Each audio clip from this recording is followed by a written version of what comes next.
ഭർത്താവ് ഗൾഫിലുള്ള എൻ്റെ കൂട്ടുകാരി ഒരു ദിവസം എന്നോട് പറഞ്ഞു, എന്നെ അത്യാവശ്യമായിട്ടൊന്ന് സഹായിക്കണം, ഞാൻ നിന്നെ ഒത്തിരി സഹായിച്ചതല്ലേന്നും.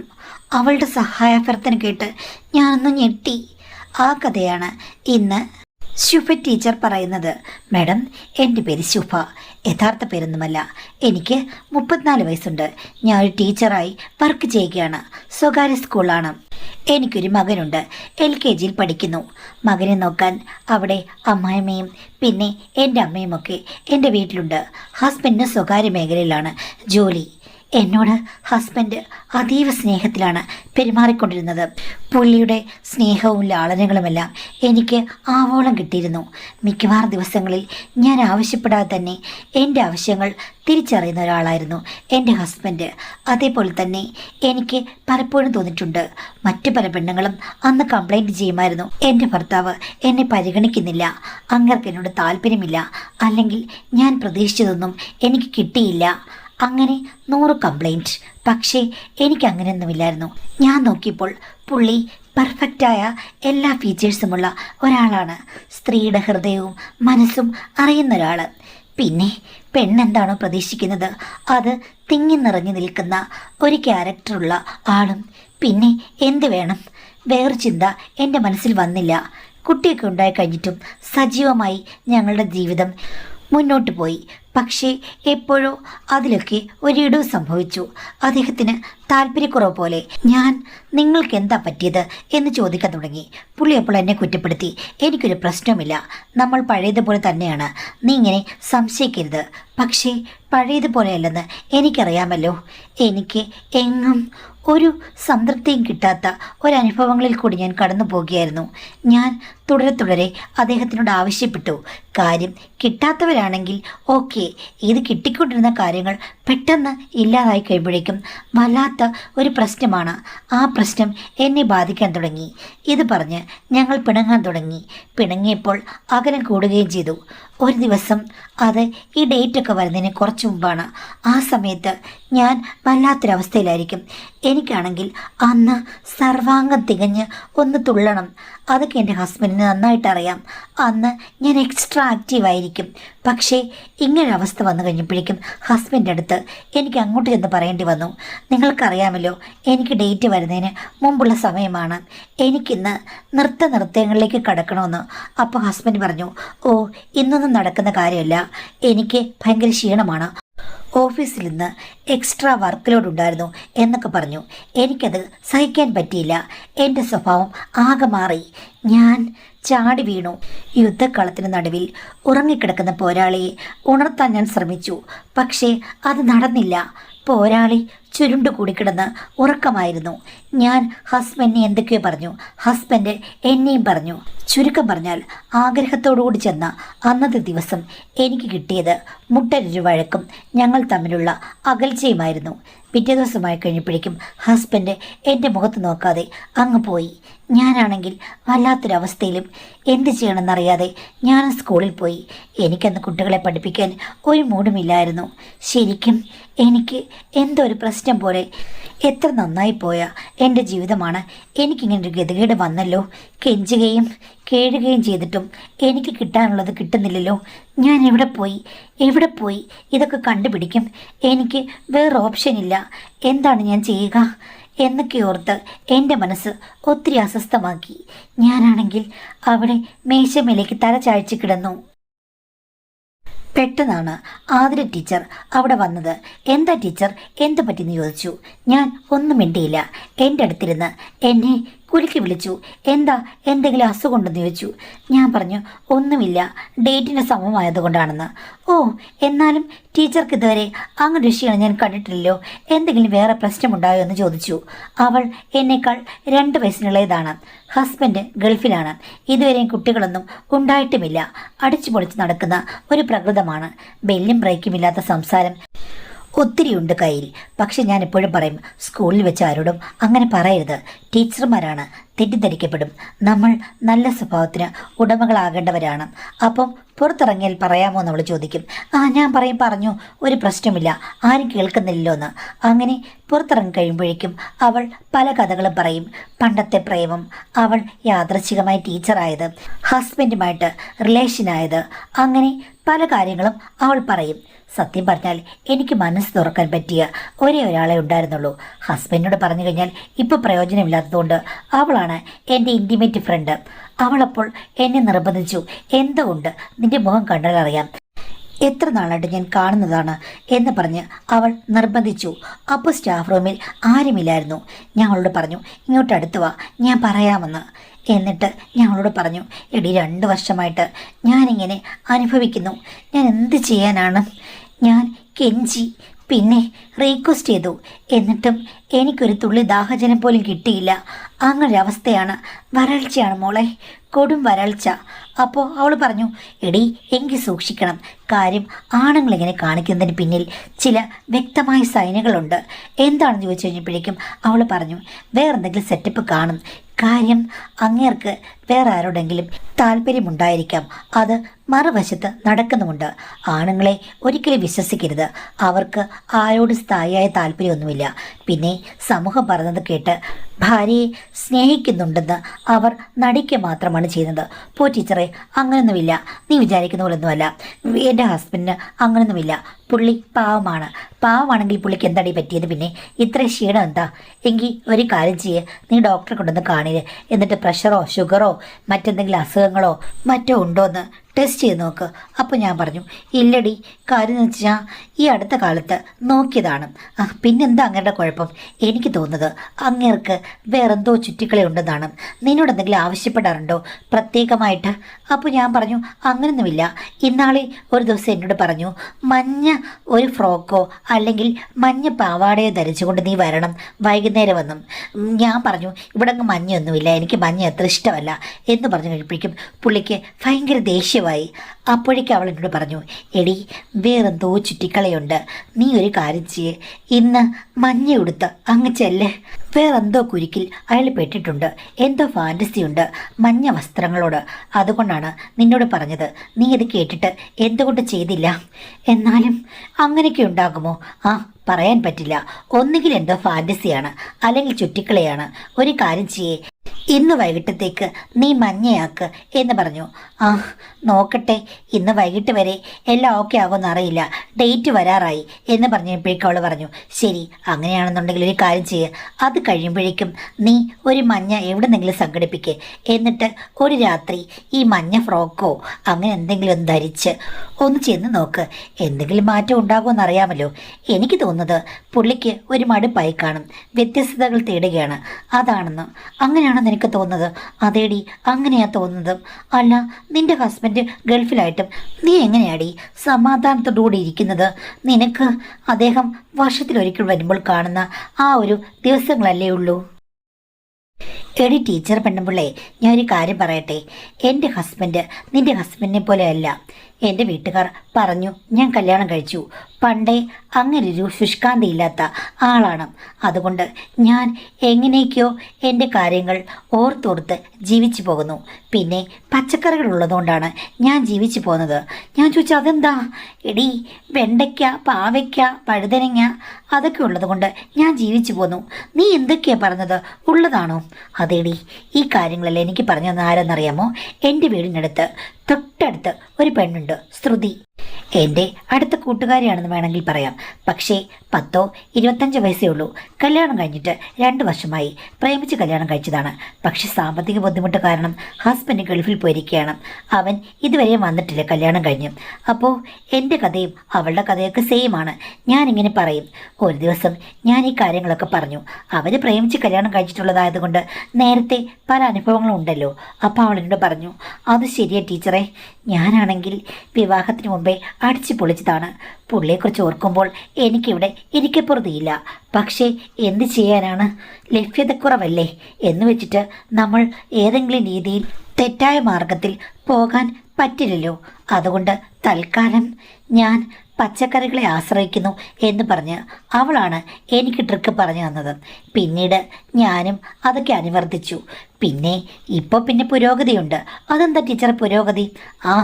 അവളിപ്പോൾ പുതിയ പുതിയ കാര്യങ്ങൾ ഓൺലൈനിൽ നിന്ന് വരുത്തിയിട്ടുണ്ട്. ഈയിടയ്ക്ക് 2-3 വ്യത്യസ്തമായ ഐഡിയകൾ എന്നെ കാണിച്ചു. ഞാനതിൽ ഒരെണ്ണം വരുത്തിയിട്ടുണ്ട്. അങ്ങനെ മുന്നോട്ട് പോകുന്നു. പിന്നെ നീ പേടിക്കേണ്ട കാര്യമൊന്നുമില്ല. നിന്റെ ഭർത്താവ് ഇനി എല്ലാം അങ്ങ് നിരാകരിക്കുകയാണെങ്കിൽ നമുക്ക് ഉഗ്രനൊരെണ്ണം ഓൺലൈനിൽ നിന്ന് വരുത്താം. നീ ഒട്ടും വിഷമിക്കേണ്ട കാര്യമില്ല. എല്ലാറ്റിനും ഈ പ്രകൃതിയിൽ പരിഹാരമുണ്ട്. എന്നാലും ഇതൊക്കെ എങ്ങനെയാ?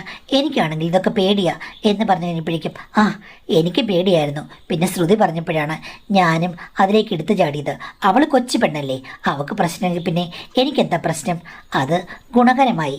അല്ലായിരുന്നെങ്കിൽ എനിക്കിപ്പം 5000 കാമുകന്മാരുണ്ടായിനി. അത്രയ്ക്കും വല്ലാത്ത അവസ്ഥയടി എൻ്റേത്, നിന്റെ പോലെയല്ല എന്ന് അവൾ എന്നോട് പറഞ്ഞു. അത് കേട്ടപ്പോൾ എനിക്ക് അവളോട് സഹതാപം തോന്നി. കഷ്ടം, എൻ്റെ കാര്യമാണെങ്കിൽ ജോറായി നടന്നുകൊണ്ടിരുന്നതാണ്. അതിനിടയ്ക്ക് തടസ്സമേ ഉണ്ടായിട്ടുള്ളൂ. ഇവൾക്കാണെങ്കിൽ അതീവ തൽപരകക്ഷി. പക്ഷേ ഒന്നും നടക്കുന്നുമില്ല. ശരിക്കും ഈ ഭൂഗോളത്തിൽ എന്തൊക്കെയാണ് നടക്കുന്നത് എന്ന് ഞാനും ഓർത്തു. എന്തായാലും അവളെ പറഞ്ഞ പോലെ പച്ചക്കറികളൊന്നും ഞാൻ തൽക്കാലം തിരിഞ്ഞു പോകുന്നില്ല. ഹസ്ബൻഡിൻ്റെ ആറ്റിറ്റ്യൂഡ് ഞാൻ ഒന്ന് ശ്രദ്ധിക്കട്ടെ. മഞ്ഞെങ്കിൽ മഞ്ഞ. അങ്ങനെ ഞാൻ ആ ഡേറ്റൊക്കെ കഴിയുന്നതിന് മുമ്പ് ഇടയ്ക്ക് എന്തായാലും ആ സമയത്ത് റെസ്റ്റാണല്ലോ, ഞാൻ പോയിട്ട് ഒരു മഞ്ഞ നൈറ്റ് ഡ്രസ്സ് വാങ്ങിച്ചു. അതും നേർത്തതും. അതിൻ്റെ കൂട്ടത്തിൽ ഒരു മഞ്ഞയും കൂടി ഞാനങ്ങ് മേടിച്ചു. അതും ഇരിക്കട്ടെ, പുള്ളിക്ക് ഇനിയിപ്പോൾ ഓപ്പണിങ് തുടങ്ങാൻ വേണ്ടിയിട്ട് മഞ്ഞ വേണമെന്നുണ്ടെങ്കിൽ അവിടെയും ഒരു മഞ്ഞ ഇരുന്നോട്ടെ എന്ന് വെച്ച് മഞ്ഞയെ ഞാൻ പർച്ചേസ് ചെയ്താണ് പോയത്. അന്ന് രാത്രി ഞാൻ മഞ്ഞമയമാക്കും എന്ന് വിചാരിച്ചു. സാധാരണ നീലയാണ് വേണ്ടത്. പക്ഷേ നീല നടക്കാൻ ഇവിടെ മഞ്ഞ വേണമെന്നുണ്ടെങ്കിൽ ഞാൻ എന്താ ചെയ്യേണ്ടത്? മഞ്ഞയെങ്കിൽ മഞ്ഞ. ഇടഞ്ഞ കാട്ടുകൊമ്പൻ്റെ ഒറ്റക്കൊമ്പിൽ ഊഞ്ഞാലാടാൻ എന്ത് റിസ്കിനും ഞാൻ തയ്യാറായിരുന്നു. കാര്യം വേറെ ഓപ്ഷനില്ല. സാധാരണ എന്നെ ശ്രദ്ധിക്കാത്ത ഭർത്താവ് അന്ന് എൻ്റെ ഡ്രസ്സ് കണ്ടു കഴിഞ്ഞപ്പോഴേക്കും ഇതെവിടെ നിന്നാന്ന് ചോദിച്ചു. ഞാൻ ഒന്നും അറിയാത്ത പോലെ, അല്ല ഇന്ന് ഞാൻ ഒരു ഷോറൂമിൽ കണ്ടപ്പോൾ അങ്ങ് വാങ്ങിച്ചതാണ്, കൊള്ളാമോ ചേട്ടാ എന്ന് ചോദിച്ചു കഴിഞ്ഞപ്പോഴേക്കും കൊള്ളാം, ഇത് സൂപ്പറാണ്, ഇതുപോലൊരെണ്ണം വാങ്ങിക്കാനും ഇടാനുമല്ലേ നിന്നോട് ഞാൻ നേരത്തെ പറഞ്ഞത് എന്ന് പറഞ്ഞു. ഞാൻ പറഞ്ഞു, അങ്ങനെ നമ്മൾ നോക്കുമ്പോൾ തന്നെ മഞ്ഞ നമുക്ക് യോജിച്ചതെല്ലാം കിട്ടുകയാണോ? നിങ്ങൾ ഉറങ്ങുകയല്ലേ എന്ന് ചോദിച്ചു. അപ്പോൾ പുള്ളി പറഞ്ഞു, ഉറങ്ങാനോ? ഇതൊക്കെ കണ്ടിട്ട് എങ്ങനെ ഉറങ്ങാനാ? നീ ഇങ്ങോട്ട് വന്നേ. ഞാൻ പറഞ്ഞു, അപ്പോൾ നിങ്ങൾക്കും എന്നോടാണോ താല്പര്യം അതോ മഞ്ഞയോടാണോ താല്പര്യം എന്ന് ചോദിച്ചു കഴിഞ്ഞപ്പോഴേക്കും പുള്ളി പറഞ്ഞു, മഞ്ഞയിട്ട നിന്നോടാണ് എനിക്ക് താല്പര്യം എന്ന് പറഞ്ഞു. അന്ന് മഞ്ഞയിൽ പൊതിഞ്ഞ മഞ്ഞിൻ്റെ കവാടം മലർക്ക തുറന്നു. അതിലൂടെ പിണങ്ങി നിന്ന കാട്ടുകൊമ്പൻ തിരിച്ചു വന്നു. ഞാനും സന്തോഷവതിയായിരുന്നു. എന്ന് വെച്ചിട്ട് എന്നും എൻ്റെ മഞ്ഞ ഫലിച്ചില്ല. ആഴ്ചയിൽ ഒരിക്കലൊക്കെ ഓക്കെ, ബാക്കിയുള്ള ദിവസങ്ങൾ എന്നോട് പറയും ബോറടിക്കുന്നു എന്ന്. എനിക്ക് മനസ്സിലായി ഹസ്ബൻഡിന് റിയലായിട്ടും ബോറടിക്കാൻ തുടങ്ങി. അതിന് അങ്ങനെ കുറ്റം പറഞ്ഞിട്ട് കാര്യമില്ലെന്ന് ടീച്ചർ എന്നോട് നേരത്തെ പറഞ്ഞിരുന്നു. അവളുടെ അഭിപ്രായത്തിൽ എല്ലാ ആണുങ്ങൾക്കും അങ്ങനെയാണ് സ്വഭാവം. പെട്ടെന്ന് വ്യത്യസ്തതകൾ തേടിപ്പോകാൻ അവർക്ക് ആഗ്രഹമുണ്ട്. പിന്നെ ചില സ്ത്രീകൾക്കും അങ്ങനെയുണ്ട്. പിന്നെ സ്ത്രീകളാകുമ്പോൾ അവർ ഒത്തിരിയൊക്കെ അടങ്ങും. പുരുഷന്മാർ അങ്ങനെ അടങ്ങില്ല.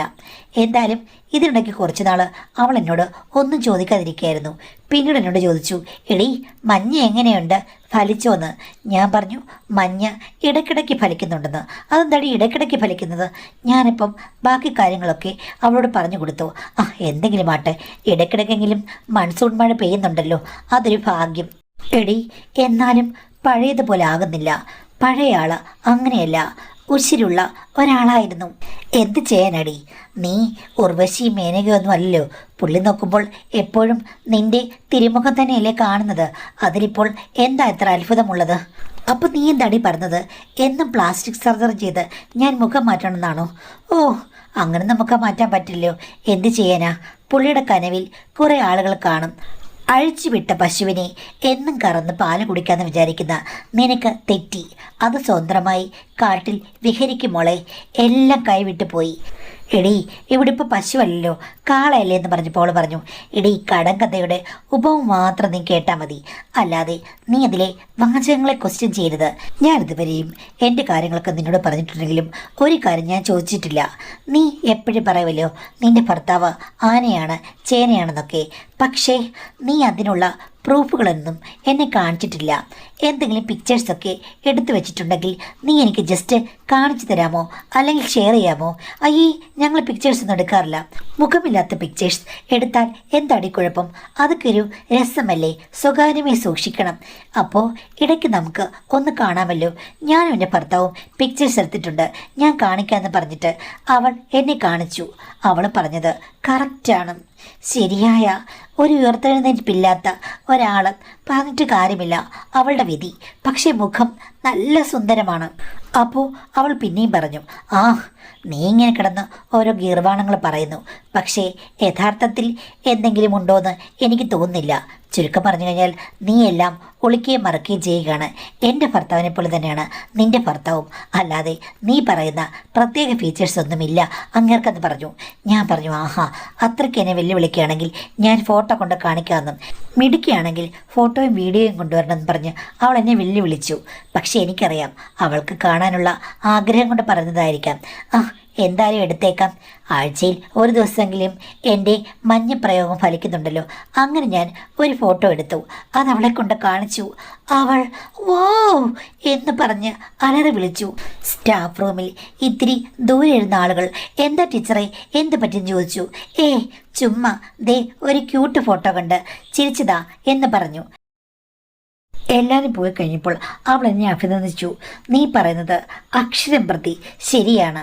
എന്നും ഒന്ന് വിസിറ്റ് ചെയ്യാതിരുന്നു കഴിഞ്ഞാൽ ഏതൊരാൾക്ക് സങ്കടം തോന്നും. നിനക്ക് ഈ പരിഭവം വന്നതിൽ ഒരത്ഭുതമില്ല. ഞാനാണെങ്കിൽ ഒരു ദിവസം പോലും വിശ്രമമില്ലാതെ അങ്ങേർക്ക് ഹോംവർക്കും ഇമ്പോസിഷനും കൊടുക്കും എന്ന് പറഞ്ഞു. എടി, എനിക്കതൊക്കെ കൊടുക്കാൻ ആഗ്രഹമുണ്ട്, പക്ഷേ എന്ത് ചെയ്യാനാ? എന്നാലും എന്താടി നിൻ്റെ ഒരു ഗതി എന്ന് പറഞ്ഞ് അവൾ പരിതപിച്ചു. അന്ന് രാത്രി സംസാരിച്ചു കഴിഞ്ഞപ്പോഴേക്കും അവൾ എന്നോട് പറഞ്ഞു, ഞാൻ നിന്നോട് ഒരു കുറ്റം ചോദിക്കട്ടെ? എന്താടി? എടി, എന്തായാലും അങ്ങേർക്കും വേറെന്തൊക്കെ ചുറ്റുകളുണ്ട്, അല്ലെങ്കിൽ വേറെന്തോ താല്പര്യങ്ങളുണ്ട്. ഞാനൊരു ദിവസം നിൻ്റെ വീട്ടിൽ വരട്ടെ, വന്ന് ഞാനൊന്ന് പുള്ളിയെ പരീക്ഷിക്കട്ടെ? അതൊന്നും വേണ്ട, റിസ്ക് ആണ്. എടി, എല്ലാം നീ ഷെയർ ചെയ്യുന്നില്ലേ? ഞാൻ ഒരു ദിവസം വീട്ടിൽ വന്ന് നിൽക്കാം. പുള്ളിയുടെ ആറ്റിറ്റ്യൂഡും എന്നോടുള്ള ആറ്റിറ്റ്യൂഡും ഒക്കെ നിനക്ക് കാണാമല്ലോ. പുള്ളിക്കിനും ചുറ്റിക്കളി ഉണ്ടെങ്കിൽ എന്നെ കാണുമ്പോഴേക്കും പുള്ളി നന്നായി ഒന്ന് നോക്കും. മഞ്ഞ ഇട്ടുകൊണ്ടാണ് ഞാൻ വരുന്നത് എന്ന് പറഞ്ഞു. അവസാനം അവൾ നിർബന്ധിച്ചപ്പം ഞാനങ്ങ് സമ്മതിച്ചു. ഒരു ദിവസം വിരുന്നുകാരിയായി അവൾ വന്നു. എൻ്റെ ഹസ്ബൻഡിനോട് അവൾ വളരെ സാദരത്തോടുകൂടി സംസാരിച്ചു. ഹസ്ബൻഡാണെങ്കിൽ വല്ലാത്തൊരാവേശം അവളെ സൽക്കരിക്കാൻ വേണ്ടിയിട്ട് അവളെ പുകഴ്ത്തി പറഞ്ഞു. ഇങ്ങേർക്ക് ചില്ലറല്ല കുഴപ്പമെന്ന് എനിക്ക് മനസ്സിലായി. വൈകുന്നേരം കുളിക്കാൻ പോയി കഴിഞ്ഞപ്പോഴേക്കും ഞാൻ ഒരു കാര്യം കണ്ടു. അവളാണെങ്കിൽ അവിടെ ഒരു മഞ്ഞ പാവാട ഇട്ടിരിക്കുന്നു. എനിക്ക് മനസ്സിലായി അവൾ ഒരു പരീക്ഷണത്തിൽ തന്നെയാണ്. എൻ്റെ ഹസ്ബൻഡ് എന്ത് ചിന്തിക്കും എന്നോർത്തായിരിക്കും ഞാൻ ഒന്നും മിണ്ടിയില്ല. അവളുടെ പരീക്ഷണങ്ങൾ നടക്കട്ടെ എന്ന് ഞാൻ വിചാരിച്ചു. എന്തായാലും അടുത്ത ഊഴം ഹസ്ബൻഡിനെയാണ്. അവൾ അപ്പുറത്തെ മുറിയിൽ പോയി കിടന്നു. പക്ഷേ രാത്രിയായി കഴിഞ്ഞപ്പോഴേക്കും ഹസ്ബൻഡിന് എന്നോട് അസാധാരണമായ സ്നേഹം. എന്നിട്ട് ടീച്ചർ എങ്ങനെയാണ്? ടീച്ചർ ഉറങ്ങിയോ? നിങ്ങൾ തമ്മിലുള്ള ഫ്രണ്ട്ഷിപ്പ് എങ്ങനെയാണ്? എല്ലാം തുറന്നു പറയുമോ? ടീച്ചറെ കാണാൻ എന്തൊരു ചന്തമാണ്. ഹസ്ബൻഡ് ഗൾഫിലല്ലേ, അയാൾ എങ്ങനെയാണ് എന്നൊക്കെ എന്നോട് ആദ്യമായിട്ട് ആവശ്യമില്ലാത്ത കാര്യങ്ങൾ ചോദിച്ചു. അപ്പം ഞാൻ ചോദിച്ചു, നിങ്ങൾ കുളിമുറയിൽ കിടന്ന മഞ്ഞ കണ്ടോന്ന്? അപ്പോൾ ഹസ്ബൻഡ് പറഞ്ഞു 2 മഞ്ഞ കണ്ടെന്ന്. ഞാൻ ചോദിച്ചു, എന്താ 2 മഞ്ഞ എന്ന് പറഞ്ഞു കഴിഞ്ഞപ്പോഴേക്കും ഹസ്ബൻഡ് പാവാടയും പിന്നെ വേറൊരു മഞ്ഞ കാര്യങ്ങൾ കൂടി എന്നോട് പറഞ്ഞു. അപ്പോൾ അവൾ മിടുക്കിയാണ്, എല്ലാ മഞ്ഞ ഊരി അവിടെ ഇട്ടിരിക്കുകയായിരുന്നു. എന്തായാലും അന്ന് ഞങ്ങളുടെ കാര്യം ജോറായിരുന്നു. പിറ്റേ ദിവസം അവൾ എന്നോട് ചോദിച്ചു കഴിഞ്ഞപ്പോഴേക്കും ഞാൻ പറഞ്ഞു, എടി, ഇന്നലെ ഇങ്ങനെയൊക്കെ സംഭവിച്ചത് കണ്ടോ? പുള്ളിക്ക് മറ്റ് സ്ത്രീകളോട് ഭയങ്കരമായ ഒരാകർഷണമുണ്ട്. ഞാൻ പറഞ്ഞു, ചിലപ്പോൾ അത് മഞ്ഞയോടുള്ള ആകർഷണമായാലോ? എങ്കിൽ നീ ഒരു കാര്യം ചെയ്യേ, എൻ്റെ കാര്യം പറ. ടീച്ചറുടെ ഹസ്ബൻഡ് ഗൾഫിലാണ്, ടീച്ചറാണെങ്കിൽ വഴിമുട്ടി നിൽക്കുകയാണ്. എന്നോട് രഹസ്യമായിട്ട് പറഞ്ഞു, പച്ചക്കറികൾ മാത്രമാണ് ടീച്ചറിന് ഇപ്പോൾ ഒരാശ്വാസം. നിങ്ങളെ കണ്ടു കഴിഞ്ഞപ്പോഴേക്കും നിങ്ങളോട് ഭയങ്കര സ്നേഹമാണ്. ഞാൻ നിന്നോട് ചോദിച്ചു, നിൻ്റെ ഹസ്ബൻഡ് എങ്ങനെയാ എന്നൊക്കെയുള്ള രീതിയിൽ താല്പര്യം പ്രകടിപ്പിച്ചു എന്ന് പറയുക. അപ്പോൾ നിന്റെ ഹസ്ബൻഡ് എന്ത് പറയുമെന്ന് അറിയാമല്ലോ എന്ന്. അതൊക്കെ വേണോ മോളെ എന്ന് ചോദിച്ചു കഴിഞ്ഞപ്പോഴേക്കും അവൾ പറഞ്ഞു, നീ ഒന്ന് ചോദിച്ചു നോക്കാൻ. എന്തായാലും അന്ന് അവൾ അവളുടെ വീട്ടിലേക്കാണ് പോയത്. അന്ന് രാത്രി ഹസ്ബൻഡിനോട് ഞാൻ ചോദിച്ചു, നിങ്ങൾ ടീച്ചറെ ശ്രദ്ധിക്കുന്ന കണ്ടല്ലോ, നിങ്ങളുടെ മനസ്സിൽ എന്താണ്? അവളാണെങ്കിലും നിങ്ങളെ കണ്ടു കഴിഞ്ഞപ്പോഴേക്കും ഭയങ്കര ഇളക്കം. എന്നിട്ട് എന്നോട് ചോദിച്ചു, എങ്ങനെയാണ് നിൻ്റെ ഭർത്താവെന്നൊക്കെ. അപ്പോൾ എൻ്റെ ഹസ്ബൻഡ് പറയുകയാണ്, ശരിക്കും നിന്നേക്കാളൊക്കെ ഒത്തിരി സുന്ദരിയല്ലേ അവൾ. അവളെ കണ്ടപ്പോഴേ എനിക്കിഷ്ടപ്പെട്ടു. എന്ത് ചെയ്യാനാണ്, അവൾക്ക് സമ്മതമാണെങ്കിലും നിനക്ക് സമ്മതമല്ലല്ലോ, അപ്പോൾ പിന്നെ ഒന്നും നടക്കില്ലല്ലോ എന്ന് ഭർത്താവ് നിരാശയിലാണ്ടു. എനിക്ക് മനസ്സിലായി അവൾ പറഞ്ഞത് കറക്റ്റാണ്. എൻ്റെ ഹസ്ബൻഡിന് മറ്റ് ചിന്തകൾ കൂടുതലാണ്, അതുകൊണ്ടാണ് ഇവിടെ ഒന്നും നടക്കാത്തത്. ഇത് പറഞ്ഞ് ഞാനും ഹസ്ബൻഡും കൂടെ അന്ന് രാത്രി വഴക്കുണ്ടാക്കി. അതോടുകൂടി അന്നത്തെ എല്ലാം സ്റ്റോപ്പായല്ലോ. പിറ്റേ ദിവസം ഞാൻ അവളോട് എല്ലാ കാര്യങ്ങളും പറഞ്ഞു. അപ്പോൾ അവൾ എന്നോട് പറഞ്ഞു, എടി പ്ലീസ്, അങ്ങനെയാണെന്നുണ്ടെങ്കിൽ എന്തായാലും പുള്ളി മറ്റ് പുറത്ത് പല ആക്ടിവിറ്റീസിനും പോകുന്നില്ലേ, ഞാൻ നിൻ്റെ അടുത്ത ഫ്രണ്ടല്ലേ, എനിക്ക് ഒരു ഷെഡ്യൂൾ ഒന്ന് അനുവദിക്കൂ മോളെ. കാര്യം ഞാൻ വഴിമുട്ടി നിൽക്കുകയാണ്. പ്ലീസ് ടീ, ഞാൻ പറഞ്ഞാൽ ഒന്നും ശരിയാകില്ല. പ്ലീസ് മോളെ, എന്തായാലും നമ്മൾ സഹകരണ പ്രസ്ഥാനത്തിൽ കൂടി മുന്നോട്ട് പോയാലേ കാര്യങ്ങൾ നടക്കുള്ളൂ. പ്ലീസ് ടീ, ഞാൻ പറഞ്ഞാൽ അതൊന്നും വേണ്ട. അത് അവസാനം എൻ്റെ ദാമ്പത്യ ജീവിതത്തിൽ വലിയ പ്രശ്നങ്ങൾ ഉണ്ടാക്കും. ഇല്ല, ഇതിൽ കൂടുതൽ എന്ത് പ്രശ്നം ഉണ്ടാകാനാണ്? ഞാൻ വന്നു കഴിഞ്ഞു കഴിഞ്ഞാൽ നിനക്കും നല്ല സ്ഥാനം ഞാൻ വാങ്ങിത്തരും എന്ന് പറഞ്ഞു. അതൊന്നും ശരിയാകില്ലെന്ന് പറഞ്ഞെങ്കിലും അവൾ നിരന്തരമായി അങ്ങ് ശല്യപ്പെടുത്തി കഴിഞ്ഞപ്പോൾ ഹസ്ബൻഡിനോട് പറഞ്ഞു. അപ്പോൾ ഹസ്ബൻഡ് പറഞ്ഞു, എനിക്ക് അതിൽ സന്തോഷമേ ഉള്ളെന്ന്. അങ്ങനെ കേട്ട് കഴിഞ്ഞപ്പോൾ സ്ത്രീ സഹജമായ അസൂയുണ്ടെങ്കിലും ഞാനും ഓർത്തു അവൾ ഇടയ്ക്കിടയ്ക്ക് വീട്ടിൽ വന്നോട്ടെ എന്ന്. പക്ഷേ വീട്ടിൽ വന്നു കഴിഞ്ഞപ്പോഴേക്കും അവൾ ഹസ്ബൻഡിനോട് പറഞ്ഞു, എന്തായാലും എനിക്ക് ആഗ്രഹമുണ്ട്, പക്ഷേ ഇവൾ എൻ്റെ ആത്മാർത്ഥ സുഹൃത്താണ്. ഞങ്ങൾ രണ്ടുപേരും കൂടി ഒരേ സമയം അവിടെ വരും. അതല്ലാതെ ഞങ്ങളെ പിരിച്ചിട്ട് യാതൊരു വിധത്തിലുള്ള കാര്യങ്ങളും ഇല്ല. അതാണ് എൻ്റെ തീരുമാനം. ഇവളെ ഞാൻ ചതിക്കുകയായിരിക്കാം ഒരു വശത്ത്, പക്ഷേ എങ്കിലും ഞങ്ങളുടെ കൂട്ടുകെട്ട് എല്ലാ സമയത്തും അവിടെ കാണണം. നമ്മളുടെ 3 പേരുടെ കൂട്ടുകെട്ട് ആണെങ്കിൽ മാത്രമേ ഞാൻ തയ്യാറുള്ളൂ എന്ന് പറഞ്ഞു. ഹസ്ബൻഡ് അത് കേട്ട് കഴിഞ്ഞപ്പോഴേക്കും എനിക്ക് സന്തോഷമെന്ന് പറഞ്ഞു. എനിക്കാണെങ്കിൽ അതൊന്നും അക്സെപ്റ്റ് ചെയ്യാൻ പറ്റില്ല. അവളെന്നെ നിർബന്ധിച്ചു. ഒരു പ്രശ്നമില്ല, ഇത്രയായപ്പോൾ 3 പേർക്കും ഓണക്കാലത്ത് ഒരു കുമ്മി അടിച്ചാൽ എന്താ പ്രശ്നം എന്നവൾ ചോദിച്ചു. പിന്നെ അവളുടെ നിർബന്ധത്തിലാണ് ഞങ്ങൾ 3 പേരും കൂടി അവിടെ ഇരുന്ന് സംസാരിച്ചത്. ഹസ്ബൻഡിന് ഇതെല്ലാം ഭയങ്കര ത്രില്ലാണെന്ന് എനിക്ക് മനസ്സിലായി. ഹസ്ബൻഡിന് ഒരു പ്രശ്നമില്ലെന്നും വ്യത്യസ്തതകൾ തേടുന്ന മനസ്സാണ്, അതുകൊണ്ടാണ് എല്ലാ പ്രശ്നങ്ങളും ഉണ്ടായെന്ന് എനിക്ക് മനസ്സിലായി. അന്ന് 2 നദികളിലും ഒരുപോലെ പ്രളയം വിങ്ങി നിറഞ്ഞു കഴിഞ്ഞിരുന്നു. അത് എനിക്ക് ഒത്തിരി സ്വാതന്ത്ര്യമായി. അവൾ എൻ്റെ കൂടെയുള്ളത് എനിക്കും രസകരം തന്നെ, അല്ലെങ്കിൽ ആശ്വാസം തന്നെ. പിന്നീട് അവൾ എൻ്റെ വീട്ടിൽ തന്നെ മിക്കവാറും ദിവസങ്ങളിൽ വരും. അന്നൊക്കെ ഞങ്ങളുടെ സൗഹൃദം കൂടുതൽ മെച്ചപ്പെട്ടു. എന്നാലും എനിക്കൊരു കാര്യം പറയാനുണ്ട്. അസൂയ ഉണ്ടാക്കുന്ന ഒരു കാര്യം, എപ്പോഴും അവൾക്കാണ് ഫസ്റ്റ് സ്ഥാനം കൊടുക്കാറുള്ളത്. 2ാമത്തെ സ്ഥാനമാണ് എനിക്ക്.